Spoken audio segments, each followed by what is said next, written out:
buenos días, amados hermanos y hermanas. Siempre está con ustedes el hermano Alexander Castellanos desde la Iglesia de Cristo en Ciudad Berliot, República de El Salvador. Hoy es día del Señor, día de alabarle en espíritu y en verdad. Y estamos estudiando el libro de Éxodo y este día vamos a continuar con la Pascua, que estamos viendo la última plaga y la salida. Y estas lecciones corresponden a las números 41, la que voy a dar actualmente, y la 42, que será a la hora del sermón. De tal manera pues que vamos a gozarnos siempre con el estudio del libro de Éxodo. Oremos. Padre Celestial, una vez más te damos agradecimientos porque tú nos permites el estudio de tu palabra. Gracias por ello, Señor, porque tú nos haces que podamos crecer en la gracia y el conocimiento tuyo. Bendice a todos quienes escuchen y a través de esta palabra que tú seas siempre muy honrado, muy glorificado. En el nombre de nuestro Señor Jesucristo. Amén. Amén. Bueno, estamos estudiando el capítulo 12 de Éxodo. De tal manera pues que vamos a continuar con la parte que corresponde a cuando Israel sale de Egipto. Ustedes tienen que entender que lo que estamos viendo son instrucciones que se dieron para la salida del pueblo de Israel. Y cuando Israel sale de Egipto está comprendido desde los versículos 33 hasta el 41. Ahora vamos a leer nada más los primeros dos versículos, donde dice: y los egipcios apremiaban al pueblo, dándose prisa a echarlos de la tierra, porque decían: todos somos muertos. Y llevó el pueblo su masa antes que se leudase, sus masas envueltas en sus sábanas sobre sus hombros. Lo que vemos acá es que el resto de los egipcios se unieron a Faraón para pedirles a los israelitas que salieran. Todos habían sido afectados por las plagas.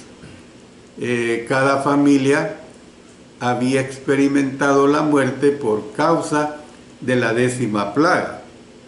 En el futuro no podían ver nada excepto más muerte si los israelitas permanecían en la tierra. Y por lo tanto, así como los egipcios habían compartido la culpa y el castigo de Faraón, también participaron de su súplica apasionada a Israel, diciendo, en otras palabras: váyanse o morimos todos. Eso es lo que aquí se puede ver, pues. Si ustedes no se van, lo que nos va a tocar es que vamos a morir todos. Eso es lo que se está tratando aquí. En consecuencia, como Dios lo había anunciado, los israelitas salieron apresuradamente, debido a que la masa que había preparado no había tenido tiempo para crecer. La pusieron en sacos junto con sus artesas. O sea, una artesa es un utensilio que desde aquellos tiempos se ocupaba para amasar, y precisamente era con el propósito de que la masa se pudiera leudar. O sea, era un cajón que se va estrechando hacia el fondo y que se usa sobre todo para amasar el pan.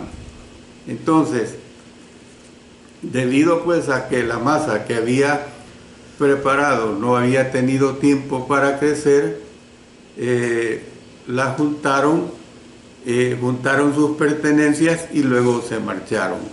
Esto es de entenderlo, lo que aquí se dice. Ustedes recuerden cuando dice, por ejemplo, en los versículos 35 y 36, e hicieron los hijos de Israel conforme al mandamiento de Moisés, pidiendo de los egipcios alhajas de plata y de oro y vestidos. Y Jehová dio gracia al pueblo delante de los egipcios, y les dieron cuanto pedían, así, y así despojaron a los egipcios. Entonces lo que nosotros podemos ver, pues, que en este punto de la historia, el narrador habló acerca de las peticiones que los israelitas les hicieron a sus vecinos.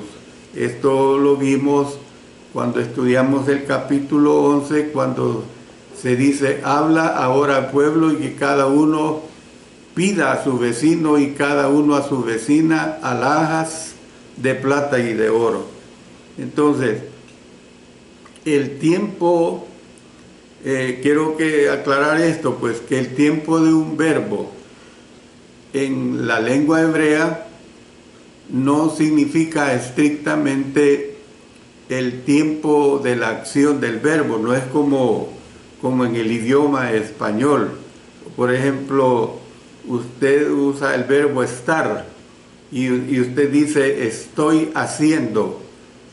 Lo que le dice es que usted está ejecutando en ese momento una acción, pero el tiempo de un verbo en la lengua hebrea no significa estrictamente el tiempo de la acción del verbo. Por lo tanto, un verbo puede traducirse de varias maneras, dependiendo del contexto, por supuesto.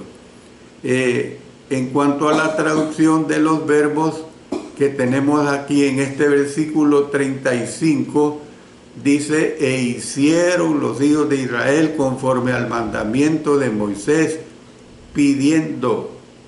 Hay que ponerle cuidado, hicieron pidiendo de los egipcios alhajas de plata y de oro y vestidos. La versión Reina Valera utiliza el pretérito. ¿Qué es el pretérito? El pretérito es hicieron pidiendo. Hay una otra versión que usa el pretérito perfecto. ¿Cuál es el pretérito perfecto? Habían hecho, habían pedido. O sea, cuando es el pretérito perfecto va auxiliado por el verbo haber y se conjuga de esta manera, habían hecho, habían pedido. Hay una versión internacional que usa el pretérito hicieron, pidieron, es decir, como lo hacen otras versiones. En el contexto, pues, el pretérito parece ser el indicado en el lugar del pretérito perfecto que se usa en otras versiones. Entonces, pidieron presentes a los egipcios y estos se los ofrecieron abundantemente. Habrían hecho cualquier cosa con tal de deshacerse de quienes habían traído tantos problemas a Egipto. Ahora la pregunta es, ¿fue este un saqueo ético? Bueno, podría alegarse que los israelitas se habían ganado esa riqueza con su mano de obra esclava. ¿Por cuánto tiempo? 430 años. O sea, por ese tiempo, pues ellos habían, se puede decir que habían sido esclavizados completamente. Creo que el tiempo de bonanza que ellos gozaron fue en los primeros años, cuando llega y José era el segundo en mando, pero luego pues José murió a la edad de 110 años y la esclavitud de ellos fue de 430 años. Entonces, el autor continuó su narración dando detalles del comienzo del viaje que ellos emprendieron. Miren lo que dice, vamos a ver los versículos 37 al 39. Partieron los hijos de Israel de Ramesés a Sucot, como 600,000 hombres de a pie, sin contar los niños. También subió con ellos grande multitud de toda clase de gentes y ovejas y muchísimo ganado. Y cocieron tortas sin levadura de la masa que habían sacado de Egipto, pues no había leudado, porque al echarlos fuera los egipcios no habían tenido tiempo ni para prepararse comida. Entonces lo que vemos es que en estos versículos nos damos cuenta de dónde y cómo fueron los hijos de Israel, cuántos fueron, de qué manera fueron y cuándo salieron de Egipto. Todos estos detalles se ven acá. La primera etapa del viaje al desierto era de Ramesés a Sucot. O sea, usted tiene que ponerle cuidado porque se describen estos puntos geográficos. Y se describen precisamente porque fue una travesía bastante larga. Geográficamente fue una travesía bastante larga. Fue un viaje desde el centro hacia el extremo oeste de Gosén. Por eso es que se habla de que los estudiosos difieren sobre la localización de ambos lugares. Pero se dice pues que alrededor de 600,000 israelitas varones salieron de Egipto sin contar mujeres y niños. Eso es lo que nos dice precisamente este versículo 37 que ya hemos leído. Esta cifra redonda se ajusta a la cantidad más precisa dada en Éxodo 38, 26, porque miren lo que dice, vámonos a Éxodo 38, 26, medio ciclo por cabeza, según el ciclo del santuario. Todos los que pasaron por el censo de edad de 20 años arriba, que fueron 603,550. Aquí ya se agrega, de acuerdo al censo, a 3,550 personas más, porque dice 603,550. Y con los totales que se encuentran en Números 1:46, miren lo que dice Números 1:46, fueron todos los contados 603,550, o sea, por segunda vez se corrobora esta cantidad. En Números 2:32 dice, estos son los contados de los hijos de Israel según las casas de sus padres, todos los contados por campamentos, por sus ejércitos, 603,550. Y así se corrobora de varias formas. Entonces, ¿qué es lo que vemos? Que si contamos de 2 a 3 personas entre mujeres y niños por cada hombre, el número total del grupo que salió de Egipto habría sido superior a los 2 millones.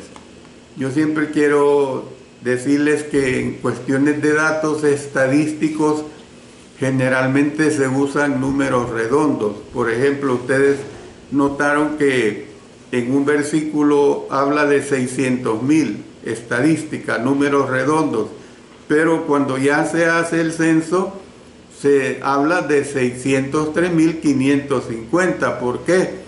Porque ya habían pasado por este censo. Es como cuando se habla de la población de El Salvador, se dice que nuestra población es de 6,5 millones, pero claro, esto al hacer el recuento se va a entender que habrá una fracción que sobrepasa a los 6,5 millones o que antecede a los 6,5 millones, pero en una forma estadística así se habla.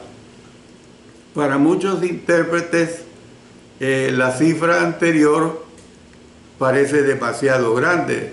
Preguntan, ¿cómo podría un grupo tan grande cruzar el Mar Rojo en una noche? ¿Cómo podría tan gran número de personas haber sobrevivido durante 40 años en un desierto inhóspito, donde pudieron haber encontrado alimento y agua? ¿Cómo podemos responder a estas interrogantes que son de índole escéptica, o sea, interrogantes incrédulas, pues? El creyente en la Biblia no ve ningún problema en ello, porque las escrituras indican que si Israel sobrevivió fue solamente porque Dios les proveyó sus necesidades de manera milagrosa. Eso es lo que nosotros tenemos que entender. Dios estaba de por medio, Dios estaba al cuidado de ellos. Entonces, los mayores problemas se relacionan con lo que dicen las mismas escrituras. Los israelitas no estaban preparados para luchar contra naciones hostiles en su camino a Canaán. Sin embargo, con un ejército tan grande, podríamos pensar que pudieron haber abrumado a cualquier enemigo. Pero la Biblia habla de los israelitas como pocos en número. Miren lo que dice Deuteronomio 7, 6 y 7. Dice, porque tú eres pueblo santo para Jehová tu Dios.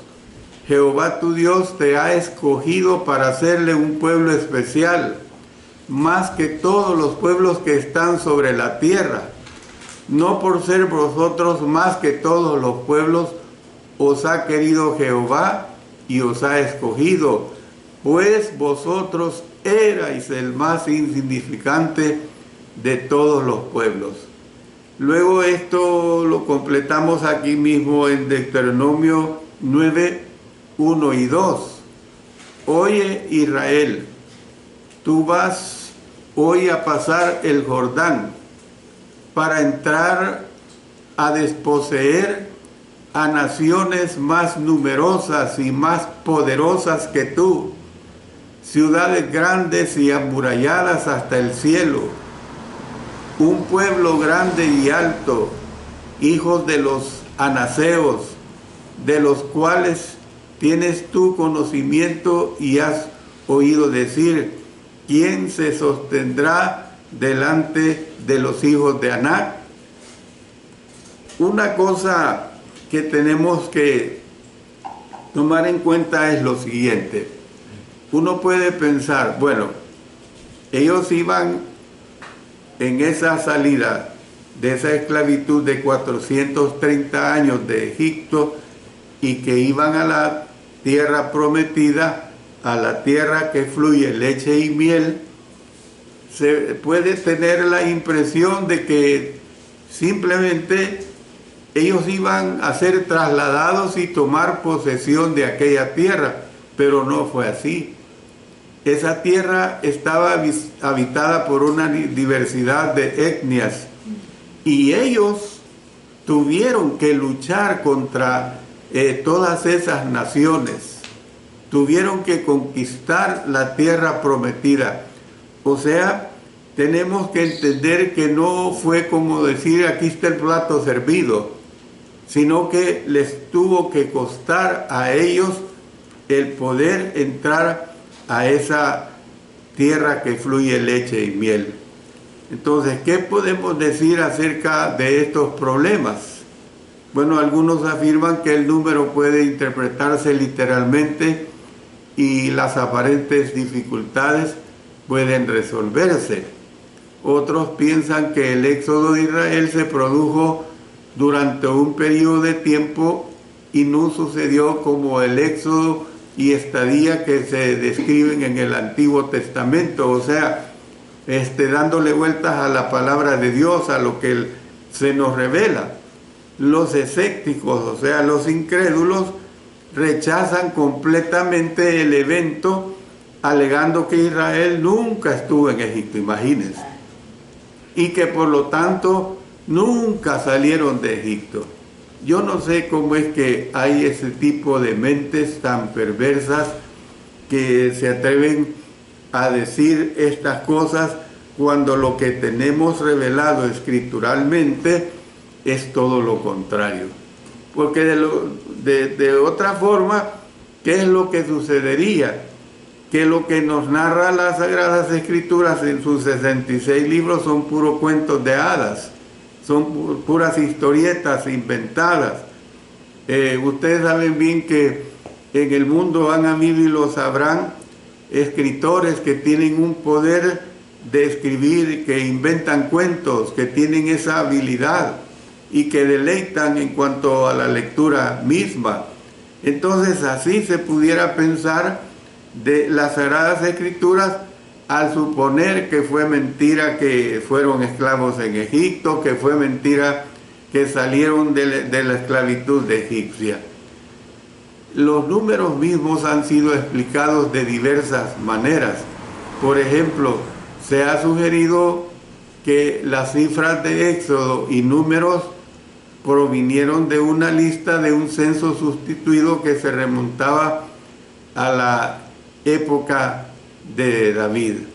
Bueno, nosotros podemos ver pues que una solución popular es decir que la palabra 1000, oiga bien esto, puede tener diferentes traducciones. Aunque cuestionable, esta idea ha sido aceptada incluso entre los conservadores. También se han ofrecido significados simbólicos o significados teológicos para los números.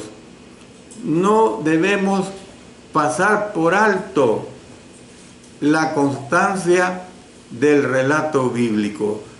Usted que cree en el Señor, usted que cree en la inspiración divina, usted que cree en las Sagradas Escrituras, tiene que comprender que si la Escritura nos dice algo, pues hay que aceptarlo, así como ha sido revelada, porque es obra de Dios, porque es obra del Espíritu Santo. Los israelitas habían llegado a ser numerosos en Egipto, que los egipcios, dice aquí la Escritura, como hemos leído, tuvieron temor de ellos. Si usted recuerda cuando estudiamos el capítulo 1, el versículo 9 dice: «He aquí el pueblo de los hijos de Israel es mayor y más fuerte que nosotros». Y el número total pues es la suma de varias cantidades pequeñas, y usted puede ilustrarse sobre esto en los capítulos 1 y 2 de Números. Por supuesto que no vamos a leer la totalidad de estos capítulos, pero usted puede encontrar una información completa al leer los capítulos 1 y 2 de Números. Lo mejor que el creyente puede hacer es aceptar exactamente lo que dice el pasaje, que habla de 600,000 hombres salieron de la tierra de Egipto. Y eso es lo que usted tiene que creer. Este gran número es significativo en el relato de dos maneras, y yo se lo digo. Número uno, ilustra hasta qué punto Dios había multiplicado la familia elegida. Usted recuerda que cuando estudiamos Génesis, a la nación judía entraron entre 70 a 75 personas. Y ahora usted puede ver cómo es que se había multiplicado esa nación. Número 2, demostraría tiempo después el gran poder de Dios al responder a las necesidades de tan vasta multitud. Es lo que nosotros podemos ver claramente, pues. la multitud de israelitas salió a toda prisa sin tener tiempo para prepararse mejor para el viaje. Lo hemos visto y mire lo que dice el versículo 39, y cocieron tortas sin levadura de la masa que habían sacado de Egipto, pues no había leudado, porque al echarlos fuera los egipcios no habían tenido tiempo ni para prepararse comida. Entonces, Moisés dijo a Faraón que la plaga sucedería ¿a qué horas? Dice que sucedería a la medianoche. Dijo pues Moisés: Jehová ha dicho así, a la medianoche yo saldré por en medio de Egipto. Si se refería pues a la medianoche del mismo día, entonces los israelitas tuvieron tan solo unas pocas horas para preparar el cordero y la comida de la Pascua, y casi nada de tiempo para prepararse para partir. Voy a poner una ilustración subjetiva, una hipotética ilustración, que si hubiera de repente hoy día, domingo 3 de diciembre, año 2023, que si de repente le dijeran a usted: mire, toda esta región de este lugar tiene que salir a resguardarse a 100 kilómetros de este lugar, porque vienen hordas que van a tomar posesión de este lugar, y es una manera como usted se puede poner a salvo. Entonces, esa es la situación que tenemos que entender. Recuerden que en esto Dios estaba de por medio. No era de que simplemente era la voz de Moisés y Aarón, sino que era la voz de Dios a través de ellos. Entonces tenían que hacer caso de lo que ahí sucediera. Cuando partieron, no solamente salieron ellos, llevaron consigo una grande multitud de toda clase de gente y ovejas y muchísimo ganado, es lo que nos dice el versículo 38.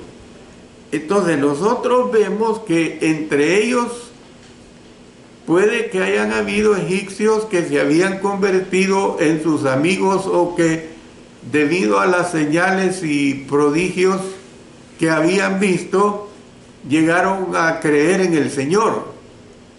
Otros esclavos, sobre todo semitas, pudieron haber aprovechado la situación caótica ahí en Egipto del momento para huir con los israelitas.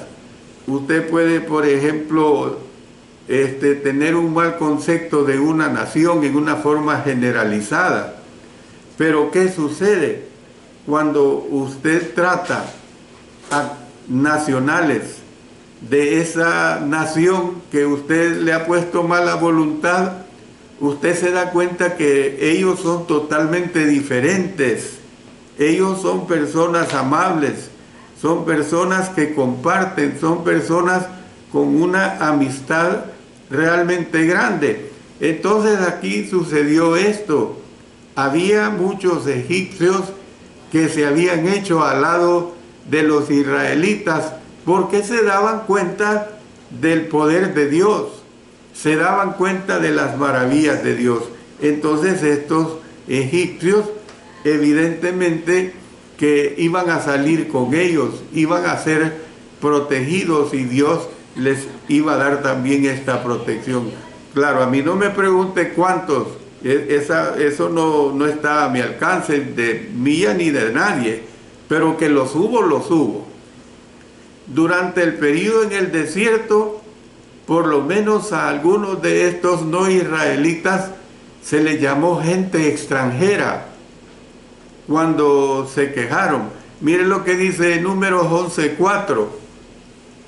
Y la gente extranjera que se mezcló con ellos, miren que claro, se mezcló con ellos, tuvo un vivo deseo, Y los hijos de Israel también volvieron a llorar y dijeron: ¿quién nos diera a comer carne? Claro, no vamos a discutir esta situación de ese reclamo porque eso no nos concierne ahorita. Nada más estoy usando este texto para que se entienda cómo eran considerados los no israelitas dentro de ellos, como gente extranjera que se mezcló con ellos. Esa es la realidad. Entonces, desde el inicio, entre el pueblo de Dios vivieron personas no israelitas, conocidos como extranjeros, conocidos como extraños. El Señor les dio instrucciones en cuanto a si el extraño podría participar o no en la Pascua y bajo qué circunstancias podían participar. Por eso miren lo que aquí se presenta. Más tarde incluyó numerosos estatutos en la ley que los protegía a ellos. Por ejemplo, miren lo que tenemos, vamos adelantándonos a Éxodo 23:9. Dice: y no angustiarás al extranjero, porque vosotros sabéis cómo es el alma del extranjero, ya que extranjeros fuisteis en la tierra de Egipto. Otra vez le hago énfasis. ¿Por cuánto tiempo? 430 años. Yo creo que en el pasado yo he puesto esta ilustración. Cuando usted sale fuera de su nación, en cierto modo, no digo que es para sentirse con pánico, pero en cierto modo uno está intranquilo, está inseguro porque usted no está en su nación. Yo aquí como salvadoreño, ciudadano salvadoreño al 100%, nacido en la ciudad de San Salvador, yo me siento completamente seguro, pero nomás entro a Guatemala, nomás entro a Honduras, ya no me siento con esa misma confianza porque ahí hay otras leyes que gobiernan a las personas y yo no soy considerado con esa ventaja por extranjero que soy. Por eso la recomendación que se da aquí: y no angustiarás al extranjero, porque vosotros sabéis cómo es el alma del extranjero, ya que extranjero fuisteis en la tierra de Egipto. Vemos pues que las actitudes y prácticas de los judíos para con los gentiles en los tiempos neotestamentarios no se fundamentaban en la ley de Dios. Por el contrario, su aversión para con los gentiles y su negativa a cualquier forma de relación con ellos se desarrolló como parte de tradiciones y como parte de prejuicios posteriores. Dice los versos 40 y 41 de Éxodo 12: el tiempo que los hijos de Israel habitaron en Egipto fue 430 años, y pasados los 430 años, en el mismo día todas las huestes de Jehová salieron de la tierra de Egipto. Entonces, ¿qué es lo que quiero decir? Pues voy a terminar con esta parte. Que el pasaje, después de describir la salida de Israel, agrega detalles para ayudarle al lector a comprender la importancia de la historia. Israel no estuvo en Egipto por 1 año ni 2, hermanos y hermanas. Fueron 430 años. El éxodo del pueblo fue un asunto de suma importancia. El énfasis pues en la frase "en el mismo día" sugiere pues que el escritor consideró significativo tanto el periodo de la estadía como el día de la liberación. Usted recuerda bien el día que entraron a Egipto, y usted tiene que recordar y grabar este día que salieron. Vamos a ver posteriormente una lección que hace referencia a cómo es que ellos tenían que guardar ese día precisamente porque serviría como un recordatorio.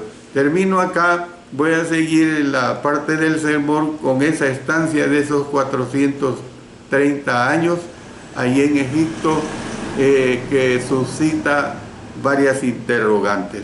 Pero por el momento pues me quedo acá y siempre les invito dentro de un tiempo prudencial de unos 40 minutos pues escuchar el mensaje que corresponde a la lección número 42. Oremos.